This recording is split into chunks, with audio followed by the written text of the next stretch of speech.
சீமான் வரலாம் அவர் சொல்ல 100% 10% கூட போதும். இங்கே முக்கால்வாசி கஞ்சா தான்மா. இப்போ சாதா கடை இப்போ கூட திறந்துருக்கும். கவர்மெண்ட் ஹாஸ்பிட்டல் டாக்டர் இப்போ இருக்க மாட்டாங்க. ஆனால் டோக்கன் மட்டும் கொடுத்துருப்பாங்க. நர்ஸுங்க தான் பார்ப்பாங்க, வேறு ஒன்றும் இல்லை. ரோடுங்கெல்லாம் எங்கம்மா சரியாகுது, வழக்கமான்றாங்க, அப்படி அப்படியே கிடக்குது, கொப்பிங்க கடுமையாக கிடக்குது. ஏதோ நாங்கள் எங்கள் தொழில் பண்ணுறோம், அதிகாரிங்களாம் என்ன ஏதுன்னு பார்க்க மாட்டேறாங்க.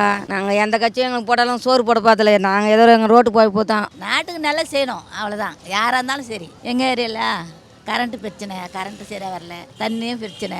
யார் நல்லது பண்ணுறாங்களோ அவங்க யார் வந்தாலும் ஓகே. எங்கள் ஏரியாவில் வந்து காவா இல்லை, காவா போடணும். வீடு கொஞ்சம் கல் வீடாக இருக்குது, கூரை வீடாக இருக்குது, அதெல்லாம் கொஞ்சம் மாறணும். பிரச்சனை இருக்குது. நிறைய பிரிட்ஜை ஓடிச்சிட்டு போட்டு மாசமா இது பண்ணிக்கிறாங்க, எதுவுமே செய்யல. வந்து அரசியல பண்ணிக்கிறாங்க நம்ம ஊர் பொம்பளைங்கெல்லாம், அதுவும் செய்யல. அந்த எம்எல்ஏ கான்ட்ராக்டுக்காரன் செய்யல. அது ஒரு இது. அந்த கால் வாய் வரல, கவர்மெண்ட் பிரச்சனை இல்லையே, அப்படியே கிடக்குது. தண்ணி ஊர் மேலே தான் பாயுது, ஊர் மக்கள் மேலே தான். எல்லாமே வந்தாலும் அப்படியே தான் இருக்கும்.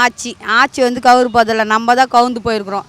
ஆட்சி அப்படியே தான் இருக்கும், நம்ம தான் ரொம்ப கவுந்து நொந்து போயிருக்கிறோம். ஒரு ரோடு வசதி ஒரு வாட்டி தான் பண்ணுறாங்க, 2வது வாட்டி தான். எவ்வளோ சொன்னாலும் சரி, சட்டவே பண்ண போதில்லை. என்ன பண்ணாலும் நம்ம என்ன சொன்னாலும் சரி, அவங்க கண்டிப்பாக கேட்கவே போதில்லை. நம்ம சொல்கிறத கேட்க போதில்லை, அவங்க சொல்கிறத கேட்க போதில்லை. நம்ம வேலை உண்டு, நம்ம உண்டுன்னு தான் இருப்போம். அவங்க தான் கட்சி ஜெயிச்சிட்டாங்கன்ட்டு நம்ம சொல்கிறோம். நாங்கள் இன்றைக்கெல்லாம் ஓசை தான் எங்களுக்கு சாப்பாடு. எந்த பிரச்சனை, எல்லாமே தான் பிரச்சனை. எங்கள் அம்மா அது வராங்கன்னா நாங்கள் இன்னும் கூட பயப்படுவாங்க எங்கள் அம்மாவுக்கு. இப்போ எங்கள் பசங்க வந்து நின்னாலும் சரி, எங்கே பார்த்தாலும் கஞ்சா தான். ஒரு உருப்படியாது எதுவுமே இல்லை. கஞ்சா கஞ்சா கஞ்சா. அப்போல்லாம் 12 மணி 1 மணி ஆனால் கூட மீன் விற்றுட்டு எங்கேனாலும் போய் வருவோம். இப்போ எதோ போ சொல்ல 6 மணி ஆகுனான்னு வெளியே வர முடியல. கேட்டால் கஞ்சா பிடிச்சிட்டு அடிக்கிறானுங்கோ, குத்திட்டானுங்கோ, கொலை பண்ணிட்டானுங்க, வெட்டிட்டானுங்கோ. இந்த பிரச்சனை தான் பாதி. பால் வடிங்கன்னா ஸ்கூலுக்கு போகவே மாட்டாங்க. இப்போ சாப்பாடு டைம் போடுறான்னு சொல்லிட்டு கரெக்டாக போயிடுறாங்க ஸ்கூலுக்கு. நாங்கள் கண்டிப்பாக ரோடு கேட்போம். வீடு இப்போ இருக்கிறதுக்கு எங்களுக்கு வீடெல்லாம் கலைஞ்சிட்டு கொடுத்துக்கிறாரு.